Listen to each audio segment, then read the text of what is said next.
hamono amintsika ny fahasoavana sy ny fiadanana avy amin'ny ilay tiantsika ny Andriamanitra iray sy ao amin'i Jesosy Kristy zanany.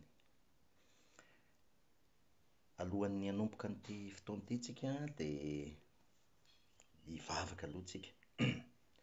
Ametraka an'ity fampianarana ity eo anatrehan'i Jesosy tsika dia hivavaka aloha tsika. Jesosy ao, misaotra anao noho ny amin'ny fitiavanao, misaotra ny amin'ny famindrambonao. Androany Jesosy, raha hanao izao fampianarana izao dia apetrao ambavako ny teninao ary ianao nanambara araka ny sitraponao, ary ny olona rehetra koa izay hiaino an'izao dia ianao ny hanamboatra ny foniny tsirairay ka tena handray izay tena teny avy any aminao. Dia amin'ny anaranao Jesosy nanaovana izany vavaka izany. Amen. Eny ary. Araka ny efa niresahana dia hiresaka tsika androany ny amin'ny resaka sexualité, union divine, l'union divine et la sexualité.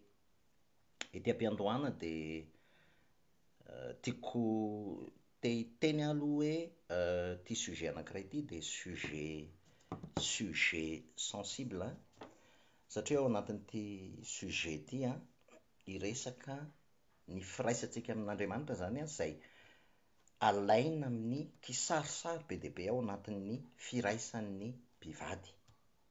Izay zany ny zavatra ho resahantsika amin'ity androany ity. Dia misy teny izay mety tsy mahazatra antsika indrindrindrindra anatina fampianarana na anatina toriteny tsy mahazatra antsika, fa nefa kosa hiezaka tsy hampiasa mots-crus fa mba teny zakan'ny sofintsika zany no ezahako ho ampiasaina ao anatin'izay zavatra izay. Eny ary, voalohany indrindra aloha rehefa miresaka tsika hoe firaisana dia dikan'izany dia hoe misy zavatra anankiroa miray mitambatra zany, miray mitambatra. Dia ny tenin'Andriamanitra, za tsy hamaky tenin'Andriamanitra fa omeko anareo fotsiny ilay izy dia tena angatahako ilay izy hodinianareo rehefa avy eo avereny ilay vidéo. Dia eritreretiko hoe ity vidéo ity tena anisan'ny tena important be tamin'izay fampianarana rehetra natao, tena anisan'ny important ity. Vakio ny cantique des cantiques, zany hoe ny tononkirany Solomona, dia ny bokin'ny Osea, mangataka antsika zany hamaky an'izany bokin'ny Osea zany sy ny bokin'ny cantique des cantiques. Ny tantaran'ny cantique des cantiques dia tantaran'ny couple anankiray zany dia misy expression, misy ialako tsiny fa misy izay mahalezy anahy fotsiny ny ataoko mety misy teny frantsay ho ampiasaiko ao anatin'ilay izy fa ny important dia hoe azontsika ilay izy. Misy expression d'amour be dia be ao anatin'ilay izy. Dia ny tantaran'ny Osea indray dia Osea dia nasain'Andriamanitra nanambady vehivavy janga anankiray, prostituée mihitsy moa zany, Gomera ny anarany. Dia mamporisika anareo hoe vakio ireo boky anankiroa ireo. Eny ary. Voalohany indrindra aloha dia misy tenin'Andriamanitra ity ho vakiako amin'ny teny frantsay izy ity. Miala tsiny fa amin'ny teny frantsay ilay izy mazava kokoa ilay izy amin'ny teny frantsay dia amin'ny teny frantsay no hamakiako anazy. Korinthiana faharoa, toko faha 1:12. Korinthiana faharoa toko faha 1:12 zao vakina amin'ny anaran'i Jesosy. Version Semeur ny hamakiako anazy. J'aimerais que vous supportiez aussi de ma part un peu de folie. Oui, supportez-moi, nous dit Paul, car j'ai pour vous un amour qui ne tolère aucun rival et qui vient de Dieu lui-même. Je vous ai en effet fiancé à un seul époux pour vous présenter au Christ comme une jeune fille pure. Or, j'ai bien peur que vous laissiez votre esprit se corrompre et se détourner de votre attachement sincère et pur au Christ, comme Ève s'est laissée séduire par le mensonge tortueux du serpent. Si quelqu'un vient vous annoncer un autre Jésus que celui que nous avons prêché, vous le supportez fort bien. Vous supportez bien aussi de recevoir un autre esprit que celui que vous avez reçu, ou un autre évangile que celui que vous avez accepté. Zay le teny ao. Ity fampianarana ity dia natokana aloha zavaiko tsara aloha fa natokana ho an'ny olona efa tena zanak'Andriamanitra. Zanak'Andriamanitra zany ny adresin'ity fampianarana ity. Satria resaka rehefa avy eo ny antsoina hoe épouse du Christ. Épouse du Christ. Zay zany le izy zay. Ety am-piandohana aloha zany iresaka amin'izay aho hoe ohatrany ahoana moa zany hoe firaisana amin'i Jesosy zany. Ohatrany ahoana zany hoe firaisana amin'i Jesosy, manana firaisana amin'i Jesosy tsika. Zay ny maha épouse du Christ atsika, firaisana amin'i Jesosy. Dia andao raisitsika sara-tsaina voalohany indrindra aloha mpivady. Ohatrany ahoana zany hoe firaisan'ny mpivady. Zatra mila azontsika eo amin'ny vatana aloha dia efa naseho an'Andriamanitra io besoin d'union io, na eo amin'ny lahy na eo amin'ny vavy.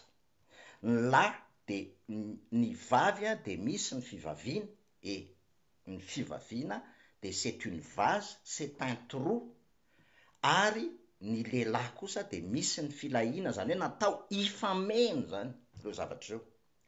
Zay zany zavatra voalohany mila azo aloha. Ary ao anatin'izay dia izao, misy ny manome dia misy ny mandray. Ny lehilahy dia natao hanome, natao hameno, ary ny vehivavy kosa dia natao handray, natao hofenoina. Zay zany ny zavatra voalohany mila azo zay. Ao anatin'izay koa ny atao ao anatin'ny firaisan'ny mpivady dia misy étape maromaro, zany intimité, zany union sexuelle na mpivady zany. Misy étape maromaro zany. Voalohany indrindra, tsy misy mpivady manao firaisana ka tena hoe firaisana, dikany hoe firaisana mantsy dia indrindraindrindra ny firaisana ara-nofo ny tena tokony ho azontsika tsara. Firaisana ara-nofo dia tsy maintsy miainga eo amin'ny firaisapo sy ny firaisan-tsaina. Fa raha ohatra hoe firaisana ara-nofo fotsiny, iny firaisana ara-nofo dia efa etape farany indrindra, farany indrindra amin'ny firaisan'ny mpivady. Tsy ny firaisana ara-nofo zany ny voalohany, fa firaisapo, misy firaisapo aloha dia misy firaisan-tsaina. Fa rehefa tsisy firaisapo sy firaisan-tsaina eo dia tsy firaisana ny fiantso an'izay, lasa tsy firaisana izay, fa fanaovana vetaveta fotsiny, fa tsy firaisana. Fa ny firaisana dia tsy maintsy firaisana eo amin'ny fo sy ny saina eo amin'ny mpivady. Dikan'izay zany dia izao, ny mpivady rehefa ao anatin'ny firaisana, ny voalohany indrindra, ny zavatra voalohany mitranga ao anatin'ny firaisana rehefa mipetraka amin'ny firaisapo sy ny firaisan-tsaina dia alana izay zavatra manakatsakana rehetrarehetra. Zany hoe alana ny akanjo dia miboridana. Misy dikany spirituel be zay zavatra zay, satria eo amin'ny fiboridanana, dikany hoe fiboridanana dia izao, tsy misy zavatra miafina eo amin'ny lahy sy ny vavy. Tsy misy zavatra miafina eo amin'ny lahy sy ny vavy zany. Miboridana, samy miboridana, na ny lahy na ny vavy. Tsy misy zavatra miafina eo aminy. Dia misy ny antsoina hoe misy teny mamy mandeha eo, misy zavatra maro isan-karazany mandeha eo préliminaire. Dia ao anatin'izay zavatra izay no manomana ny tenan'ilay mpivady hiomana ao anatin'ilay firaisana. Misy préliminaire ao anatin'izy, misy zavatra, misy teny mamy, misy safosafo, misy zavatra ohatran'izany zay manomana ny tenan'ilay mpivady hiditra ao anatin'ilay firaisana. Ary rehefa avy eo amin'izay dia misy ny pénétration. Misy ny pénétration dia ao anatin'izay pénétration zay, rehefa misy aorinany pénétration dia misy ny extase na jouissance, misy ny extase na jouissance. Ary raha ohatra hoe zany hoe miditra, rehefa tena mino de miditra ao anatin'izay extase zay, jouissance zay, ary rehefa avy eo amin'ny farany am'izay raha ohatra ka amin'ny fotoana mahalonaka ny vehivavy, période d'ovulation zany, de mazava ho azy fa mametraka aina ao anatin'ny kibon'ny vavy zany, ary dia torotoroiny ao iny. Zatra mila mazava koa de izao, ny sperma dia mitovy amin'ny ra ihany, satria ny lehilahy rery no manana kapasité, nomen'Andriamanitra kapasité moa zany, akan'ilay aina ao amin'ny tontolo tsy hita maso. Ny sperma de ohatran'ny matière rehetrarehetra, fa tsy le sperma ao anatin'ny sperme iny nefa misy aina invisible zay tsy hitantsika rehetrarehetra, fa iny lay fanomezana omen'Andriamanitra, aina zay atobaka ny lahany amin'ny vavy, de rehefa mitobaka any amin'ny vavy iny de kolokoloin'ny vavy eo iny mandritry ny fotoana 9 volana, ary afaka 9 volana dia lasa aina, mamoaka aina. Zay aloha zany zay image zay mila azontsika tsara zay. Ao anatin'ny baiboly de misy mot anankiroa zay efa nisoratako moa tany anatin'ny prélude tany, misy mot anankiroa important be, yada amin'ny teny hébreu, midikany hoe yada dia tena dikan'ilay hoe mahalala. Rehefa miresaka zany hoe mahalala, Adama nahalala ny vadiny, dia ny dikan'izay connaître, tena dikan'ilay hoe connaître dia mitovy dika am'le hoe firaisana ara-nofo, yada. De ohatran'izay koa ginosko amin'ny teny grika, be de be, miasa be de be reo tenyreo ao anaty baiboly, miasa be mihitsy reo, tsy voaisako nijery an'le izy fa be de be reo mot anankiroa reo ao anaty baiboly. Zany hoe tena manome image, sary mihitsy zany Andriamanitra ao anatin'izay hoe firaisana izay. Ndao am'izay ary tsika hiresaka hoe ohatry ny ahoana moa zany ny mpivady talohan'ny mpivady, na ohatra hoe ianareo manana inona moa izy ty, manana ohatra hoe mbola mikotsipa zany ny tanora na mbola mifampisaro-zoro eny, inona zavatra mitranga? Zavatra mitranga de tahaka an'izao, rehefa mahita vehivavy ny lehilahy anankiray ka tiany le vehivavy, de ny zavatra ataony dia alefany any amin'ilay vehivavy ny émotion sy ny sentiment, mandefa énergie zany izy any am'le vehivavy, mandefa vibration ana émotion d'amour any am'ilay vehivavy izy. Zay aloha zany ny zavatra alefany voalohany. De rehefa avy mandefany iny izy de sady mandefa teny izy miaraka am'izay, ny hoe je t'aime, mahafinaritra ahy ianao sy ny rehetrarehetra zany, iny zavatra iny no alefany. De rehefa alefany iny, ary zay no mahavarina, satria ny vehivavy, fantatritsika tsara fa ny vehivavy, ny sensible indrindra ny vehivavy de ny sofiny, ny fihainony zany ny sensible indrindra. Ary tahak'izay koa image ny fiangonana tsy inona ny vehivavy, image ny fiangonana ny vehivavy, de ny vehivavy manana n'lay ny vehivavy ny zavatra henony, ny zavatra tena ny zavatra henony no important aminy, zavatra miditra amin'ny sofiny zany no important aminy. De ohatr'izay koa nanaovan'Andriamanitra ny fiangonana, zany mahatonga n'ireny teny tenenin'Andriamanitra tamin'ny zanak'Israely zay averiny zanak'Israely intelo isan'andro, averina foana le hoe shema shema shema Israel, enoy enoy enoy ry Israely Jehova Andriamanitra ao de Andriamanitra tokana, averimberiny zanak'Israely isan'andro zany. De rehefa mikôty misarotsoro zany amina vehivavy, de zay ny ataon'le lehilahy voalohany, alefany loha le énergie ana le vibration ana fitiavana, de alefan'ilay teny, zany hoe enin'ilay vehivavy iny, tsy maintsy tsapany iny, dia rehefa mandeha eny izay ny antsoina hoe pénétration, resaka pénétration. Ny pénétration resahako eto indray zany tsy pénétration physique fa pénétration dans l'âme. Pénétration dans l'âme, manomboka mipénétrer an'ilay vehivavy dans l'âme zany aloha lay lehilahy. Alefany aloha ny teny, alefany le vibration an'amour, alefany eo de rehefa pénétrer am'zay énergie an'amour sy vibration an'amour sy ilay teny zay lay vehivavy de mitsiry any anatiny, maniry any anatiny, zany hoe mipénétrer izy de le lehilahy de manao semence sanateny, manao semence sanateny izy, de mamboly teny zany izy. De rehefa miletika any am'le vehivavy am'izay zay de manomboka eo izy mirépondre, mamaly izy zany an'izay pénétration zay. De rehefa mamaly an'izay pénétration zay izy zavady toko, mamaly an'izay pénétration zay izy de manomboka eo lasa misy fusion ilay olona anankiroa, misy fusion am'izay le olona anankiroa.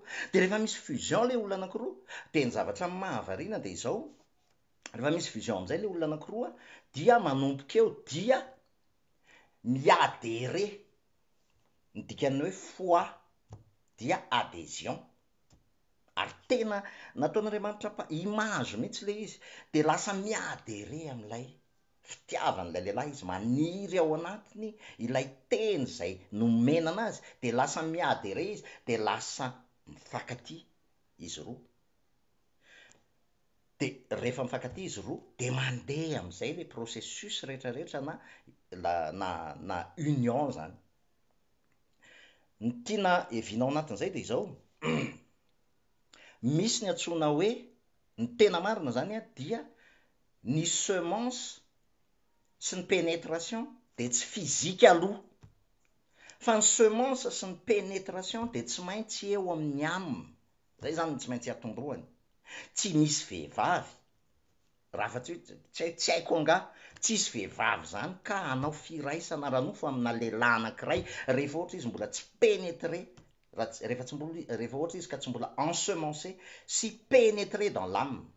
Tsy misy zany, afa-tsy ny hoe mpivarotena anga mazava ho azy, fa raha vehivavy normal tsy maintsy pénétrer, ensemencé, zany hoe naniry tao anatiny le teny nafafy taminy zay vao mandeha ny etapiny hoe mandeha mankany amin'ny firaisana ara-nofo. Zay zany mila mazava zay zavatra zay.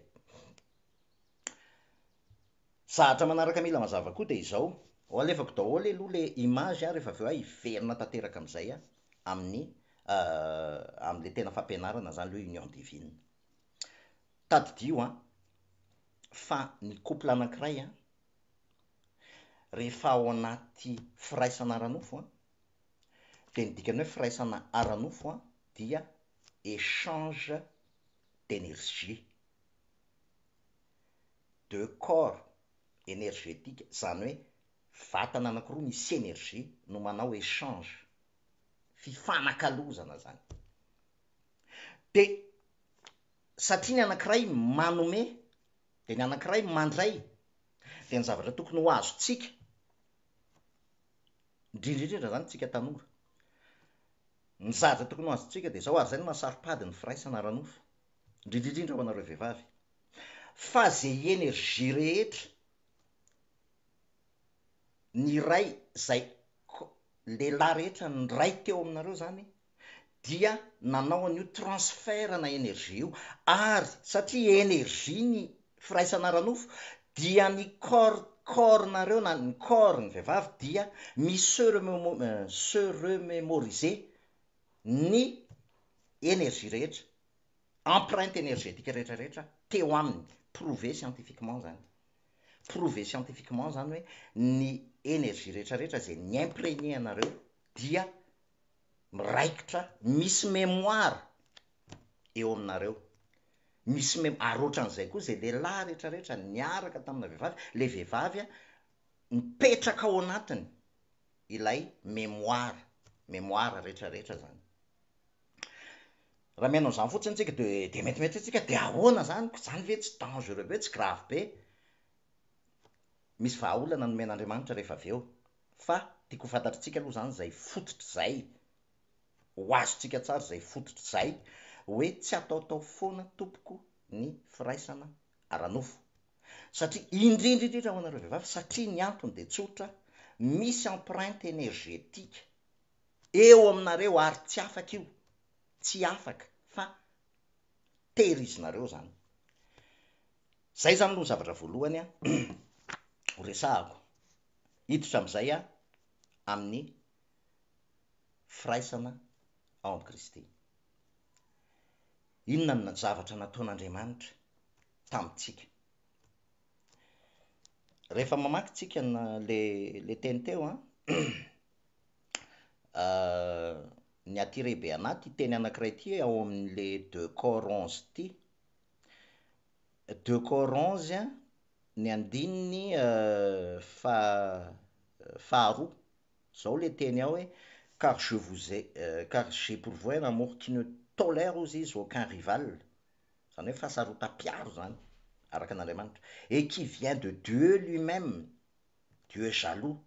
Je vous ai en effet aux izy fiancé à un seul époux pour vous présenter en Christ, au Christ comme une jeune fille pure.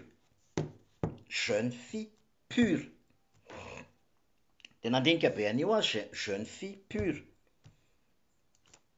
Amin'ny dikateny hafa izy de hozy izy hoe vierge, zay zany ny dikany. De nitady an'io hoe fa maninona io teny io nampiasain'ny Paoly hoe jeune fille pure. Voalohany indrindra aloha zany dikany hoe vierge na pure zany a raha amin'ny sens littéral zany de hoe vehivavy mbola tsy nanao firaisana na lehilahy mbola tsy nanao firaisana. Fa raha ohatra indray le izy amina sens anankiray hafa, raha raisitsika amina sens spirituel am'izay le izy, ny dikany hoe pure dia any amin'ny Petera voalohany Petera voalohany toko fahatelo no itenenany i Petera zany no miteneny io, zao ny zavatra tenenin'ny Petera ao, Petera voalohany toko fahatelo ny andininy fahavalo amby folo angamba izy zay raha tsy diso vetivety fotsiny non faha 1 zafady. Zao ny tenin'ny Petera ao: c'est ainsi que vous êtes sauvés aux izy maintenant, vous aussi. Ces événements préfiguraient le baptême. Celui-ci ne consiste pas à laver les impuretés du corps aux izy, mais à s'engager envers Dieu avec une conscience pure. Zany hoe ny dikan'le hoe jeune fille vierge zay nataoko fofombadiny lehilahy anankiray nareo izy ho tahaka ny mba hoentinao am Kristy ho tahaka ny vehivavy virginy. Dikan'le hoe vierge zany spirituellement dia manana conscience pure, zay ny dikany, conscience pure. Tsy hoe conscience, ny olona tsy vierge zany de hoe manana conscience souillée, zay ny dikany. Ny problème nefany de izao, itsika rehefa tambola tsy nahalala an'Andriamanitra dia manana conscience souillée tsika, zany hoe ny jangajanga ao azavaiko ny dikan'le mijangajanga rehefa aveo fa hiditra am'izay rehefa aveo. Manana conscience zay itsika zany dia on s'est laissé pénétrer par des enseignements, des informations qui viennent du monde. Zany hoe navelatsika hipénétrer atsika, aniry taty anatitsika ny fampianaran'izao tontolo zao rehetrarehetra, ny zavatra zao tontolo zao rehetrarehetra, de zay no mahatonga hoe lasa nakeo amin'ny hazo fahalalana ny tsara sy ny ratsy tsika, de lasa mamaritra ny tsara sy ny ratsy, ny mety tsy mety sy ny zavatra isan-karazany, de lasa nanana conscience souillée tsika. De zay no mahatonga hoe tsy pure isika. Fa tamin'ny fomba ahoana no nipurifien'Andriamanitra atsika aloha, zany hoe ny dikany zany de zao, no purifien'Andriamanitra atsika aloha zay vao nampiakary no fofombadiny, zay ny tena dikany, no purifien'Andriamanitra. Ohatrany ahoana le purification? De mazava be io rehefa nino ny asa-pamonjen'i Jesosy Kristy tsika, nahafantatry tsika fa hoe tsy misy afa-tsy ny asa-pamonjen'i Jesosy rery ihany no mahavoavonjy atsika. Izy nanolotra ny ainy teo amin'ny hazo fijaliana ho famelana ny helokontsika, izy nanolotra ny ainy teo amin'ny hazo fijaliana nitondra ny endrim-pahafatesana rehetra, ny souillure atsika rehetrarehetra, ny souillure, au fait ange ny souillure atsika rehetrarehetra ny nentin' Jesosy teo amin'ny hazo fijaliana netiny teo daholo ny sohirantsika rehetrarehetra ny fijangajangantsika rehetrarehetra rehefa miteny mofo jangajangana eto de ara-panahy le zavatra teneniko eto ny fijangajangantsika rehetrarehetra teo am'izao tontolo zao de netiny Jesosy Kristy teo amin'ny andro fijaliny ary de nitsangana tamin'ny maty izy de nanome atsika fiainana mandrakizay rehefa azontsika zay ary zay no symbole zay ny symbole atao rehefa manao batisa ny olona c'est pour un engagement d'une conscience pure ozy izy Petera zany hoe œuvre mihitsy zany le izy dia manomboka eo mahafantatra hoe za dia efa voavelany eloko za de efa netiny Jesosy ny sohirako rehetrarehetra za de efa manana fiainana mandrakizay de olona tahaka an'izay olona efa niny ny asa-pamonjeny Jesosy ary lasa nanana conscience pure rehefa avy eo no miresaka firaisana amin'ny Kristy no miresaka no lasa fofombadiny Kristy nampiakariny ho fofombadiny satria zay zany le resaka eto nampiakariny ho fofombadiny ohatry ny ahoana le nataon'Andriamanitra tamin'le izy ohatra n'le image rehetrarehetra nazavaiko teo inona zavatra nataon'Andriamanitra nalefan'Andriamanitra ny fanahiny lay fanahin'Andriamanitra nalefany zany de niaraka tamin'ny fanahin'Andriamanitra iny nalefany parole nalefany ny teny de nalefany ny fanahiny mba hipenetrer atsika ary rehefa mipenetrer atsika zay de noraisitsika zay de dikan'lay miresaka be ny tenin'Andriamanitra ny hoe sperma de rehefa miresaka ny sperma io ny tenin'Andriamanitra de ny tena esany io indrindrandrindra de ny parabole momba ny famafazana le hoe nandeha ny mpamafy mivoaka ny mpamafy ozy izy de nandeha de namafy tany amin'ny namafy ozy izy de nisy latsaka tany amin'ny tsilo nisy teny amin'ny vatolampy nisy teny amin'ny tany tsara sy ny rehetrarehetra de io terme sperma io miasa be koa nampiasainy Jesosy be io terme io zany hoe Andriamanitra zany rehefa ny penetre ny amatsika ny fanahin'Andriamanitra sy ilay teny dia naniry tao anatitsika le izy ary de nitobaka tao anatitsika lay sperma ilay voa de nitobaka tao anatitsika lay parole tobaka tao anatitsika lay parole ary satria itsika fiangonana assimileny ny Paoly assimileny Paoly assimileny apôstôly ho tahaka ny vehivavy eo anatrehan'ny Kristy zay fofombady dia iny aina nomen'Andriamanitra atsika iny zany de maniry ao anatitsika kolokoloitsika ilay sperma de kolokoloitsika ao anatitsika ao de mamoaka fiainana fa eto mahasamihafa anazy ny olombelona ny eo am-pivady tsisy aina mivoaka eo tsisy zazakely mivoaka eo raha tsy amin'ny période d'ovulation eo zany zay vao misy zaza mivoaka fa ny an'Andriamanitra tsy izay ozy izy ny tenin'Andriamanitra hoe anio raha iain'ny feko ianao ozy izy aza manamafy ny fonareo anio zany hoe ny kronosin'Andriamanitra zany dia anio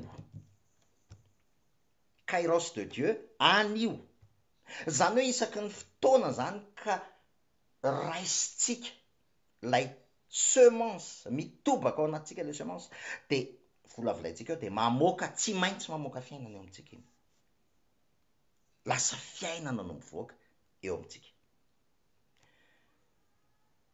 dikan'izany de zao arak'le nilazaiko teo hoe ny firaisana ao amin'ny Kristy i Kristy aloha no mipenetre ny amatsika manao pénétration aloha izy de itsika satria tsika vazy réceptacle de mandray an'izay tsika dia mamolavola an'izay de zao am'izay tadio nefany fa ny dikan'izay zany de zao satria tsika fofombadin'i Kristy de ny dikany hoe ny tena dikan'lay mijangajanga zany dia amin'ny fotoantsika on se laisse pénétrer par des enseignements et quand on se laisse ensemencer par d'autres semences que la semence du Christ, c'est-à-dire la parole zay ny dikany. Mijangajangitsika amin'ny fotoana mandray miaino, manomboka miaino zavatra hafa, ary maniry ao anatsika lasa misy semence hafa ao anatsika akoatra n'ilay parole. Zay ny dikany. Ary zao nefa nitadidio, rehefa misy semence hafa akoatra ny neny Kristy miditra ao anatsika, zany hoe misy information, misy zavatra maro isan-karazany, vokatry ny fibanjinantsika, firaisantsika am'izao tontolo zao, firaisantsika mihitsy am'izao tontolo zao, satria là il s'agit de firaisana, na tsika miray amin'ny Kristy, na tsika miray am'izao tontolo zao, samy firaisana ihany le izy. De rehefa firaisana am'izao tontolo zao no ataotsika, dia misy semence lasa ao anatsika, ary de volavolaitsika iny, de tsy fiainana no mivoaka eo fa fahafatesana. Ary ny problème de izao, ao anatin'le firaisantsika am'izao tontolo zao, dia misy jouissance ao. Ohatran'ny hoe mijoira koa, misy jouissance ao, fa saingy zao jouissance mangidy, jouissance na fahafatesana. Misy jouissance na fahafatesana. Contrairement amin'eny Jesosy, rehefa atobany ao amintsika le sperma, rehefa mitoetra ao anatsika le izy, de lasa misy jouissance, fifaliana. Zay manomboka amin'ny fitsarana, manomboka amin'ny fiadanam-po, manomboka ao anatin'le jouissance du Christ. Samy misy jouissance ihany na ny firaisantsika amin'ny Jesosy, na ny firaisantsika amin'izao tontolo zao, fa ny anankiray mangidy ary mitarika, tsy maintsy mitarika mankany amin'ny fahafatesana. Tsy fantareo fa fandrafinan'Andriamanitra hozy izy ny fisakazana amin'izao tontolo zao. Ary nofo manohatra ny fanahy, fanahy manohatra ny nofo ozy izy azo fanohatra izy roa, de ny nofo tsy maintsy mitarika atsika mandeha makany amin'ny fahafatesana. Zay ny natoran'izay. Tsy mahalala ny nofo afa-tsy fahafatesana. Zay zany mila azo tsara zay.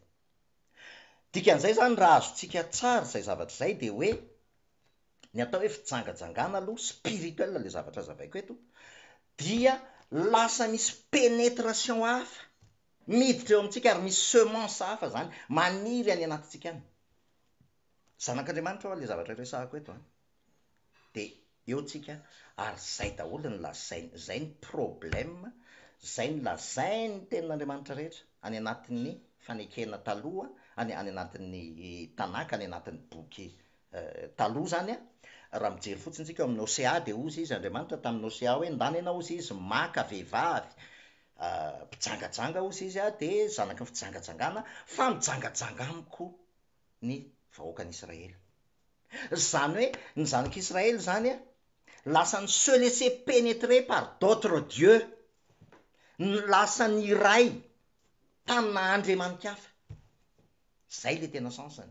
Lasa nanana firaisana. Ary tadio tsara fa ny firaisana na tiatsika na tsy tiatsika zany ny firaisana, de tsy maintsy miteraka, tsy maintsy miproduira fruit, fa ny firaisana anankiray miproduira fahafatesana, ary ny firaisana anankiray miproduira fiainana. Zay mila mazava zay. Verina am'izay toy aho anatin'le izy amaly an'izay am'le fanontaniana hoe ianareo vehivavy dia zay empreinte rehetrarehetra tao aminareo dia tsy maintsy mijanona ao anatinareo daholo. De mety ametraka fanontaniana nareo hoe de ahoana zany, de ahoana tokoa zany. De zao ny valiny. Amin'ny fotoana ny vehivavy anankiray ohatra miaraka amina lehilahy anankiray, nisy firaisana ohatra tamin'le lehilahy anankiray, firaisam-po sy firaisan-tsaina aloha le resahako eto. Zany hoe nisy union mihitsy izy roa dans l'âme, nisy pénétration dans l'âme zany, de nisy jouissance dans l'âme. Tadio tsara fa ny jouissance voalohany de tsy jouissance dans le corps, tsy eo amin'ny vatana akory ny jouissance voalohany. Zany mahatonga hoe possible ho anareo vehivavy no na tsy misy pénétration arany vaginale, de possible aminareo no mijouir, possible amin'ny vehivavy zany, satria le pénétration dans l'âme no mahatonga anareo mijouir. Fa efa inona moa izy ty, famenony fotsiny sisa lay acte sexuel. De dikan'izay de zao, rehefa ohatra hoe nisy olona nisy nanana fusion dans l'âme teo aminareo, de nisy relation sexuelle koa, de saraka tam'le olona ianareo, de niaraka tamin'olona anankiray vaovao, de tadio fa zay zavatra iny antsoina hoe imprégnation. zany hoe imprégné ianareo zany imprégné par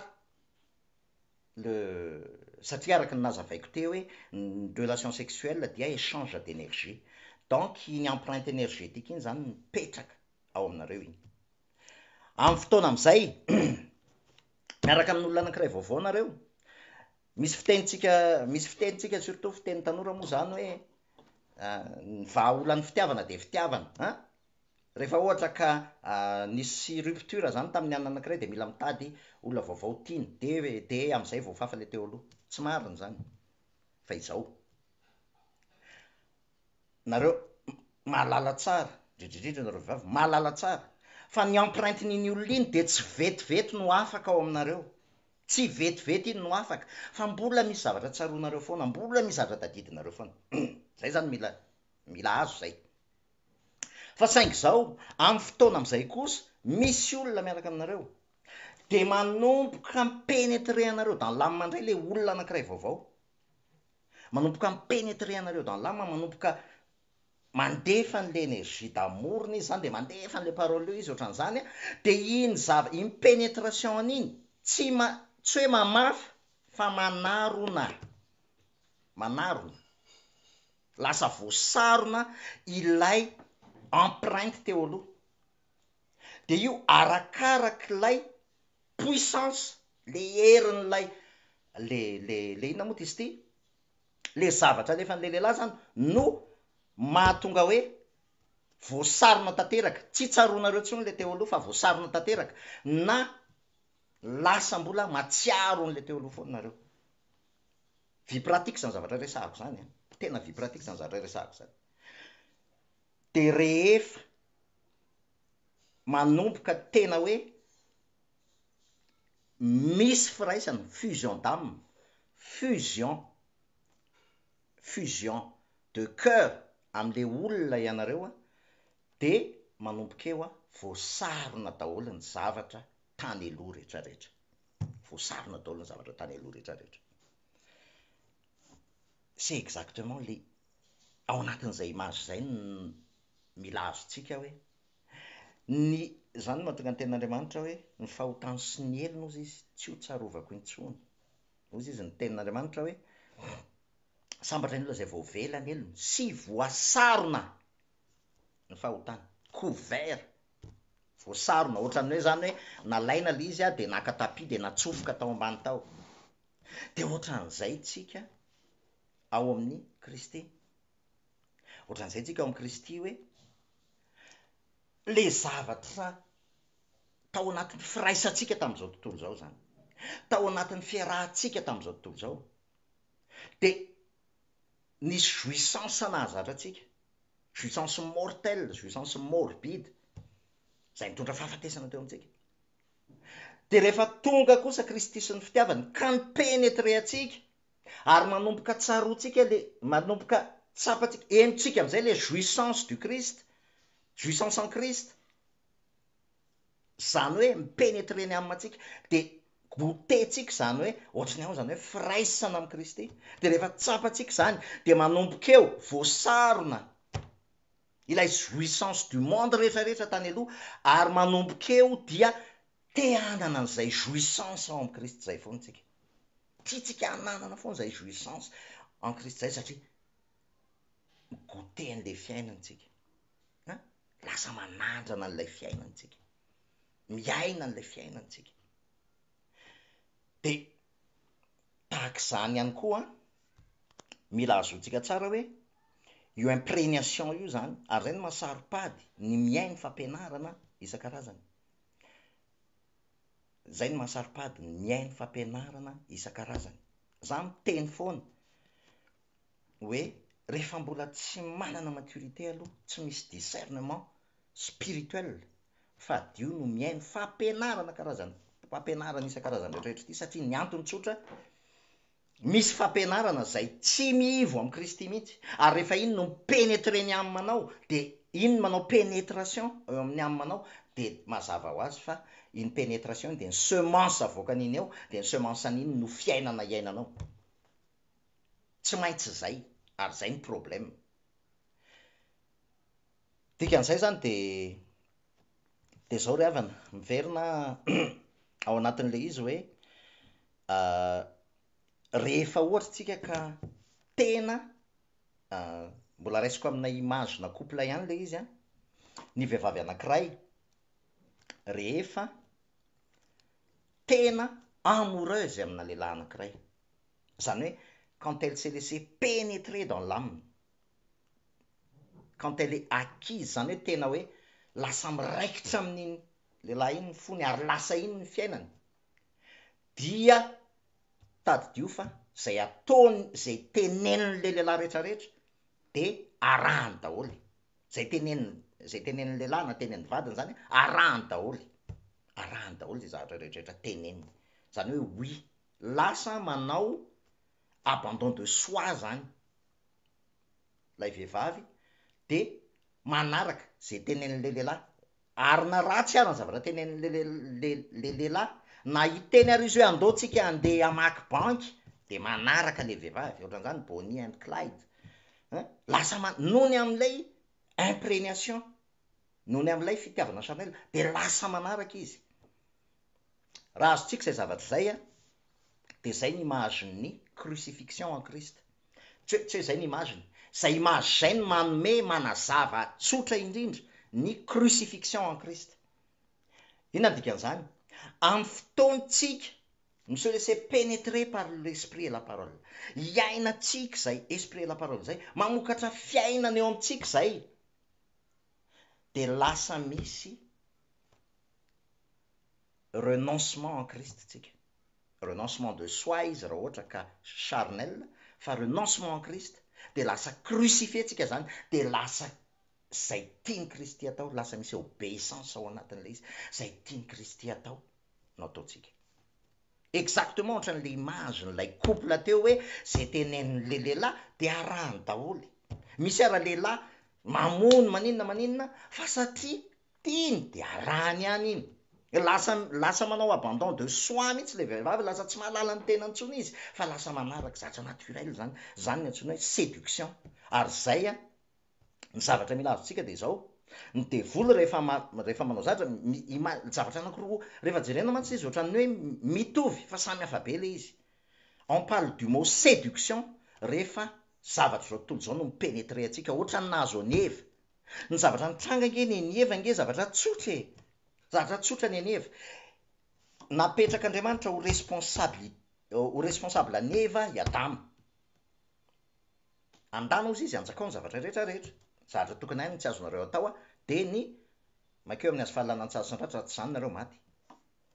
I Adama zany ny responsable any Eva, i Adama no nomen'Andriamanitra an'izay responsabilité zay, zany hoe i Adama zany ny tokony ny imprégner any Eva, ny pénétrer any Eva, ny ensemencer any Eva par rapport amin'izay parole de Dieu zay, i Adama ny tokony nanao an'izay, fa satria tsy mipetraka tam'ilay toerana maha responsable anazy Adama, de niala avany ny devoly, de niainga ny séduction, ary jereo fa ny séduction nataon'ny devoly c'est à travers des paroles de Dieu déformées, parole de Dieu déformée, ary mazava be io zavatra tenenin'ny Paoly hoe raha misy mitory Jesosy hafa ozy izy zay tsy nitorianay, misy parole zany hoe ny devoly rehefa tonga teo tenin'Andriamanitra ihany nampiasainy, fa ozy izy hoe ho fatonareo raha ohatra hoe tsy azonareo hinanina ho ny azo fahalana tsara sy ny ratsy, de ozy izy Eva hoe namaly Eva, zany hoe ny répondre tam'le séduction Eva, de de ozy izy am'izay ny devoly nalefany am'izay ny semence,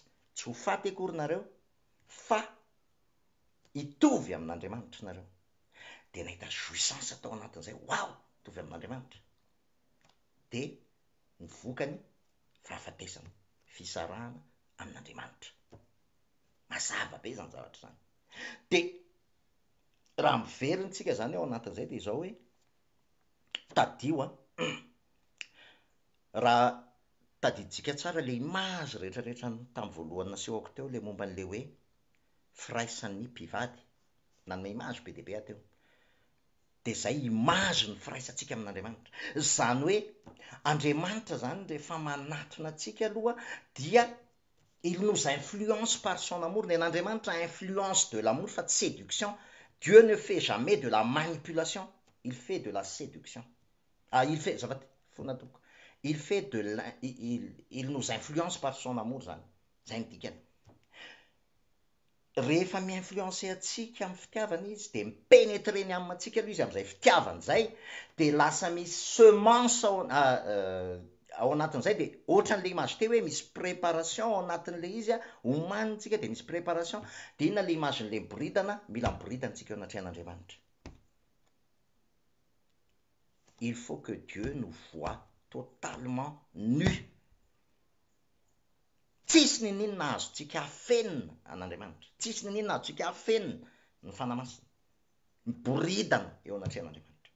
Ary rehefa ao anatin'izay boridanantsika izay, de zay le izy a, rehefa avy eo misy an'ilay pénétration de la parole ao amintsika, misy pénétration zay parole zay ao amintsika, de manomboka eo misy jouissance, araka ny nazavaiko teo, misy jouissance, dia rehefa avy eo miteraka aina, spora.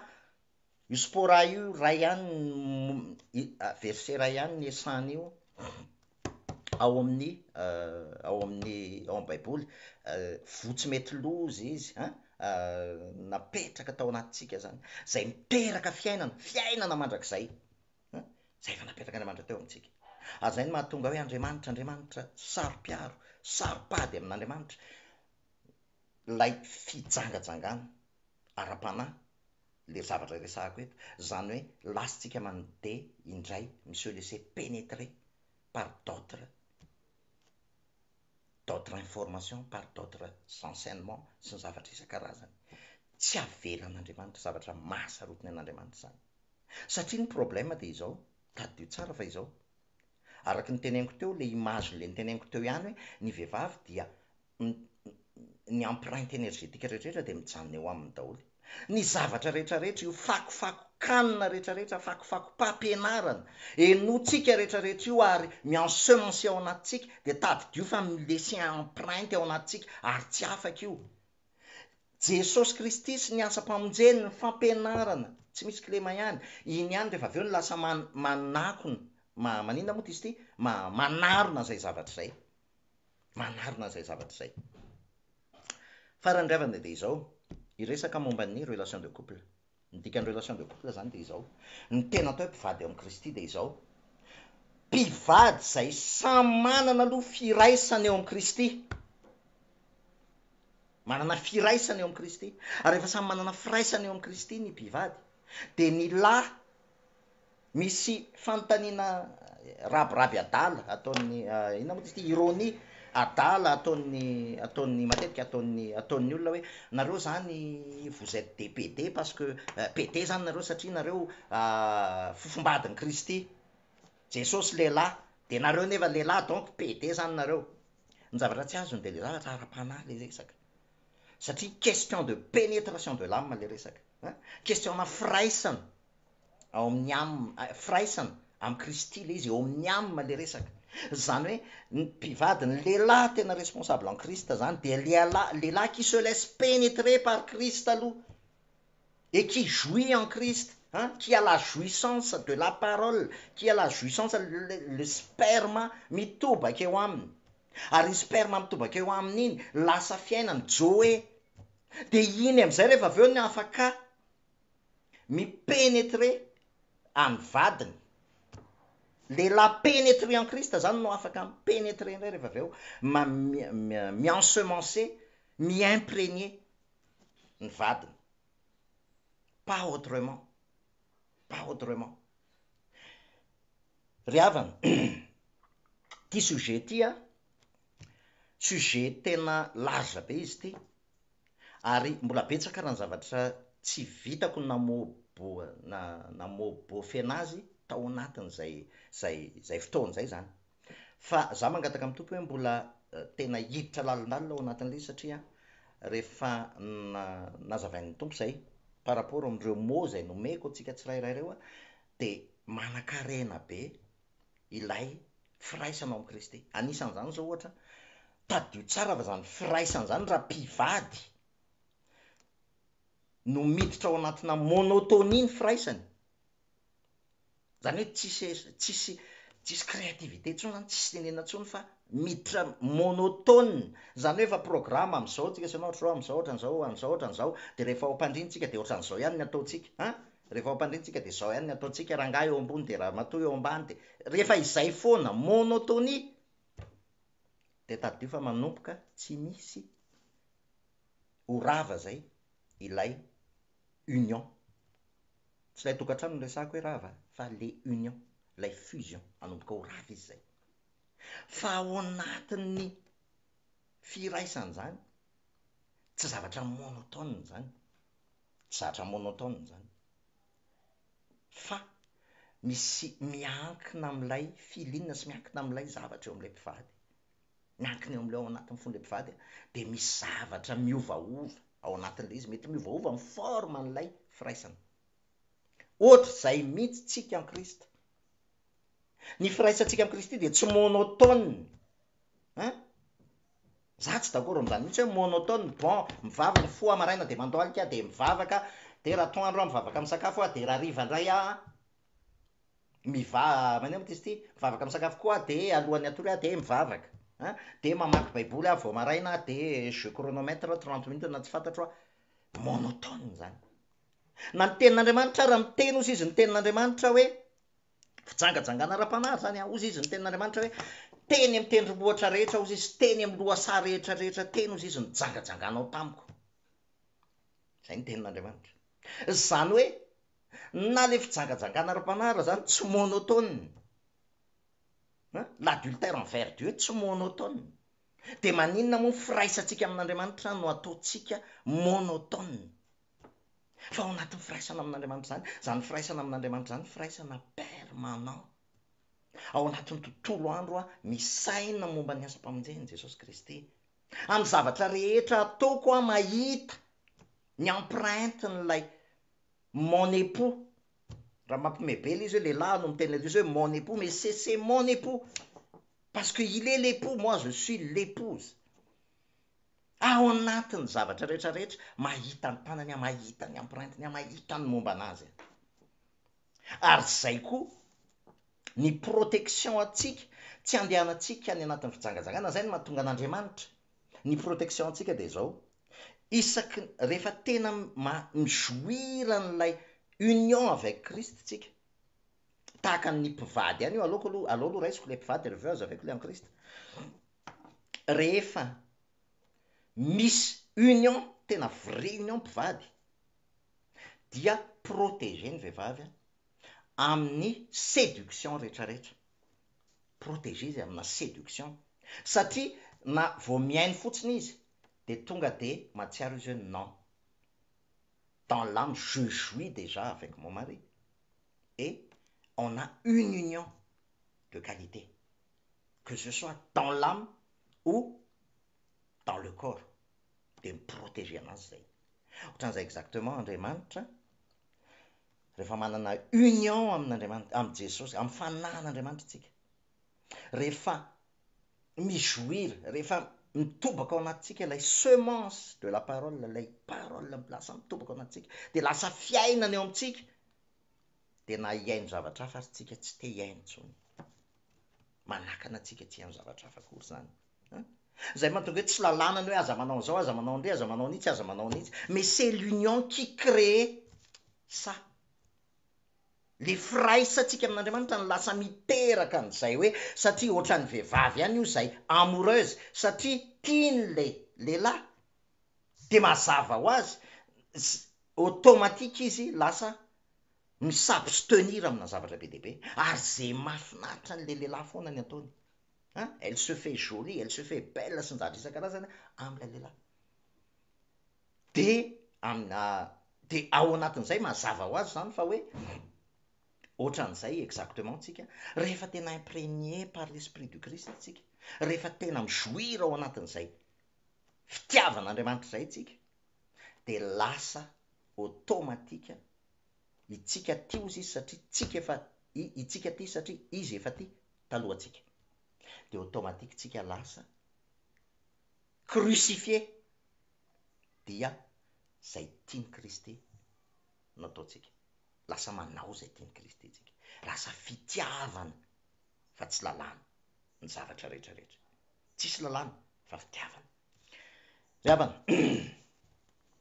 eritreretiko hoe efa lavalava zay sady somary navezavezatra raha mbola ilaina dia tsy maninona fa mety mbola izy fotoana iverenantsika lalolalola kokoa amin'izay zavatra izay.